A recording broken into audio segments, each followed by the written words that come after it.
Bonjour Nicolas, bonjour à toutes et à tous, et Shana Tova. En ce début d'année, nous sommes pendant la période de Aseret Yemei Teshuvah, les 10 jours de pénitence.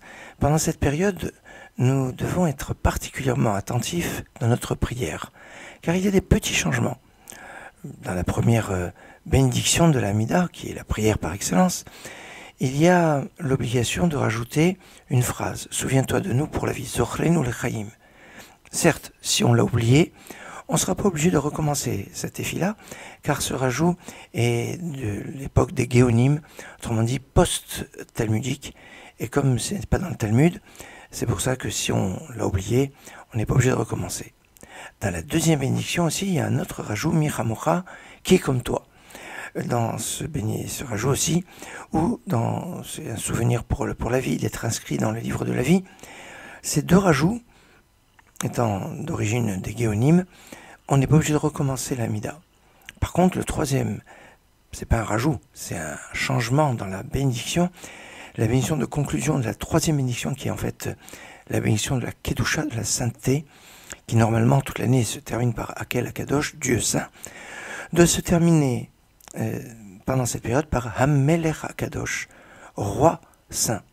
Et là, c'est impératif parce que c'est mentionné dans le Talmud, dans le traité Brachot, et si on s'est trompé et qu'on ne s'est pas rattrapé, ou qu'on a un doute, est-ce qu'on a dit, on a bien dit, on n'a pas bien dit, certainement, si on a un doute, c'est qu'on a dit qu'on a l'habitude de dire tout le reste de l'année, et donc on n'a pas dit Hamelech Akadosh, roi saint, mais Dieu saint, eh bien on devra recommencer depuis le début de la Mida, car on apprend un autre principe, c'est que les trois premières bénédictions de la Mida, la bénédiction concernant les patriarches, la bénédiction concernant la puissance de Dieu et la bénédiction concernant la sainteté ne forment qu'un.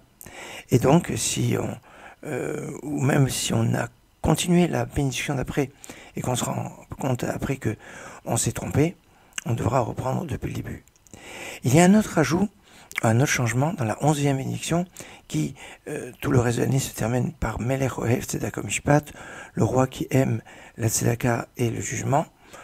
Et bien, cette bénédiction, pendant cette période, se termine par Hamelech Hamishpat au lieu de Melech Ohev Tzedaka Mishpat.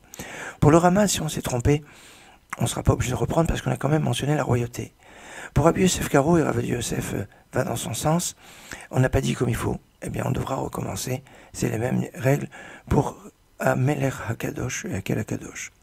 Enfin, vers la fin de la Mida, à la 18e et à 19e bénédiction, on a aussi encore un rajout, mais d'origine des Géonim, là aussi. Si on a oublié, on ne sera pas obligé de recommencer sa Mida, et si on a un doute, eh bien on ne sera pas obligé de recommencer.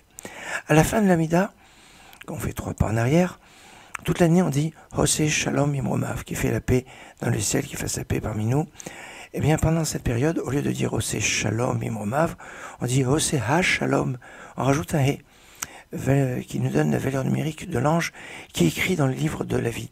Alors c'est pour ça que, eh bien, on fait attention, quand on finit la Mida, de dire Hoseh Ha-Shalom Imromav, et pas Hoseh Shalom. Là aussi, si on s'est trompé ou on a un doute, on ne devra pas recommencer. Il y a donc en conclusion que pour la troisième bénédiction de la Mida, où cela est impératif, que si on a un doute ou si on est sûr de ne pas avoir bien dit, on devra recommencer. Dans la 11e bénédiction, d'après Rabbi Yosef et Rabbi Yosef Karo dans Shulchan Aruch, c'est la même règle, et donc on devra recommencer si on s'est trompé, mais ce qu'à partir de cette bénédiction.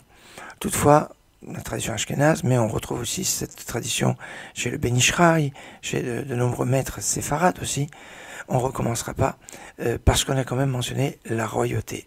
Voilà, quelques points qui nous invitent à être particulièrement attentifs et être concentrés sur cette effie-là, sur sa prière pendant cette période, parce que sinon, eh bien, on peut être amené à devoir la répéter ou se trouver dans des doutes et qui ne sont pas les plus aisés.